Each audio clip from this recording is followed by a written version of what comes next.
मित्रांनो, हा आहे आपला आधुनिक जीवामृत सेटअप. पहिला सेटअप तुम्ही बघितला, हा एका शेतकऱ्याचं हे शेत आहे. त्याच्यामध्ये हा दुसरा सेटअप आहे. पहिला सेटअप तुम्ही बघितला, याच्यामध्ये शेण, गोमूत्र, डाळीचं पीठ असेल असे घटक याच्यामध्ये ॲड करून त्यानंतर सरळ याच्यात या ट्यूबमध्ये सोडलं जातं आणि त्यानंतर अशा पद्धतीने इथं पुढे जाऊन इथून एक्स्ट्रा जो गॅस तयार होतो म्हणजे तो गॅस बाहेर काढला जातो. गॅस काढणं आवश्यक राहतं, नाही तर त्याचा स्फोट होऊ शकतो, आपलं नुकसान होऊ शकतं.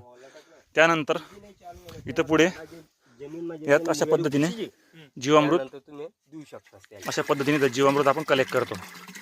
अतिशय शुद्ध, याच्या नड्या चॉकअप होत नाही आणि कसलाही याचे दुष्परिणाम नाही आहे आपल्या शेतामध्ये. अतिशय चांगला रिझल्ट आहे याचा. तर अशा पद्धतीने हे नियोजन आहे मित्रांनो. अतिशय सोपा सेटअप आहे आणि येणाऱ्या काळात ही काळाची गरजच आहे, कारण की एवढ्या मोठ्या प्रमाणात जीवामृत एवढा कमी वेळात ही खूप मोठी अचिव्हमेंट आहे. गोड पाणी